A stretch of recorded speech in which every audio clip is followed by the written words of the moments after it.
Okay, quick review of the ASA CX-2 Pathfinder flight computer.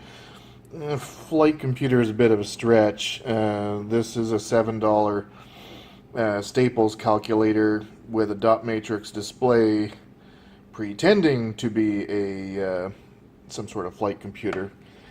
I'm not real impressed. Will it get me through my test?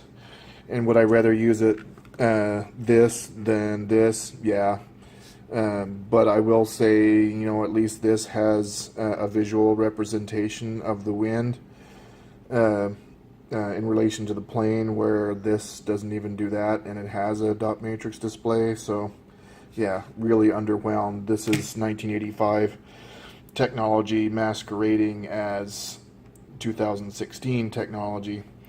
If I had to do it again, I'd probably just get a used Sporties. The user interface probably is a little better anyway. Will this get you through your test, and is it easier to use than your than your E6B? Yeah, but don't expect any miracles. Okay, to turn it on, the big white on button boots up in calculator mode. The various sections are at the top: flight, weight and balance, clock. There's UTC and local. That's kind of handy. But I mean, most people have stuff in the cockpit that already does that, and this is kind of hard to read, so I don't know how useful you'll find it. Timer, same thing. There's a stopwatch. If I can press it, there's a stopwatch and a countdown timer. There again, I mean, you've got a cell phone, you probably got a wristwatch that does the same thing. Probably got something on your transponder or whatever that also does that. So how useful that is, I don't know, but whatever. And if it sounds like I'm kind of cynical, it's because I am.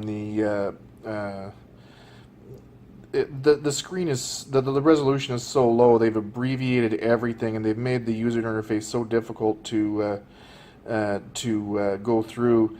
By the time you enter numbers into these items for weight and balance, and then go back and do the weight and moment entries, and then get your totals, you could have just done it by hand. It'd probably be faster. This is really obtuse. You know, for something this thick, it really should have been done better. I don't know if Sporties does it better or not, but I'm super unimpressed. Really the only reason I bought this calculator was because I don't want to use this. Whoops. I don't want to use. Yeah, that's another thing. I don't want it to fly apart.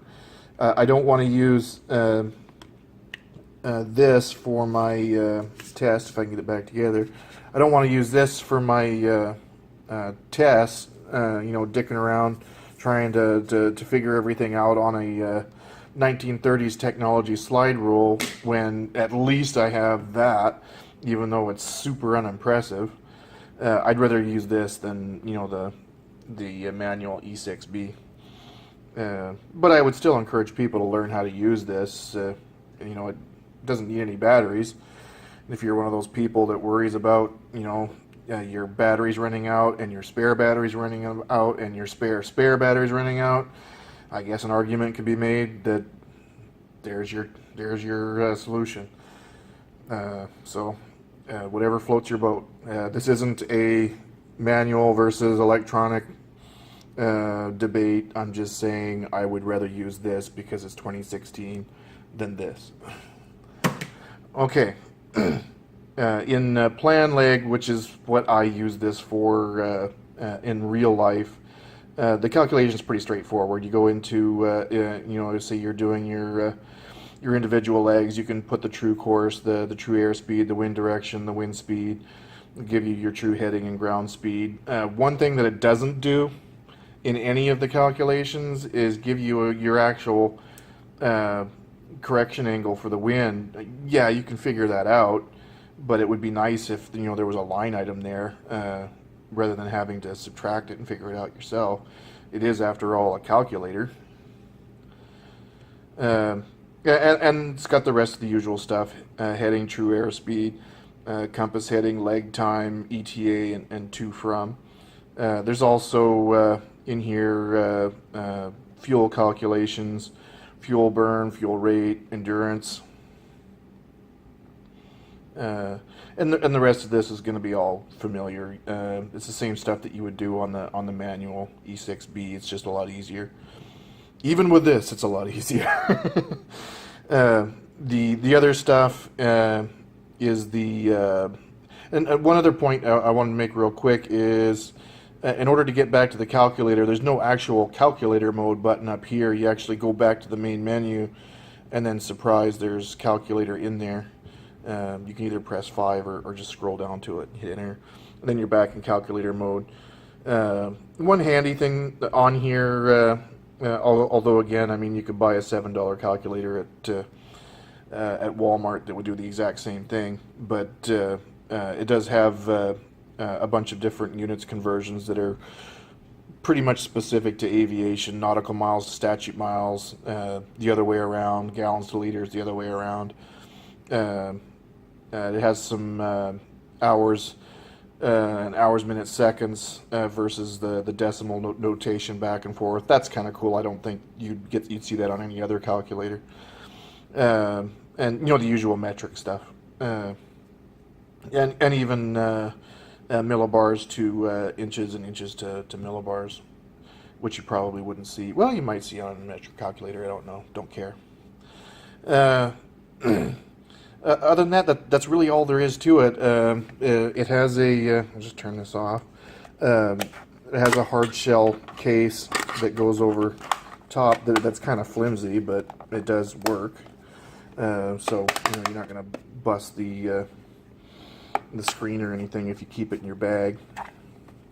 Which it will probably sit there for the rest of my life, because we have this little thing called ForeFlight that really negates my even needing this after the test. Although I probably will use it once in a while. The one nice surprise, I guess, is I bought this from Amazon, and it did come with batteries already in it. So good on them for doing that. I don't know if it was Amazon or if it's just sold that way. And they're Energizers. They're not just cheap Chinese batteries. Oh, they're probably made in China too. That's about it. It's a glorified calculator, but you know, it's a little easier to use than this thing. And I'm not knocking this. If this floats your boat, knock yourself out. I don't like it. I didn't grow up with slide rules. I grew up with technology. I prefer this. If you don't like technology, if you just prefer this, if you like the graphical nature of it, knock yourself out. But this will get you through your test. It'll be a handy little tool in your flight bag, but don't be surprised after you pay $70 for a $7 calculator that you're scratching your head wondering, why did I pay so much for something that's so old? Okay, I think that's about it. This is not a this versus this video. I just had this handy because I got it with my, the stuff that I got with my ground school kit. This is easier to use than that, but it's also not worth $70. So I would recommend just getting a used one on eBay or something, and pocket the money for a plane rental or something. Chances are you're going to get yourself a tablet, put ForeFlight or something on it, and you're never going to look at this thing again. So just save yourself some money. Don't spend $70 on 1985 technology. That's my take on it anyway. Thanks for watching.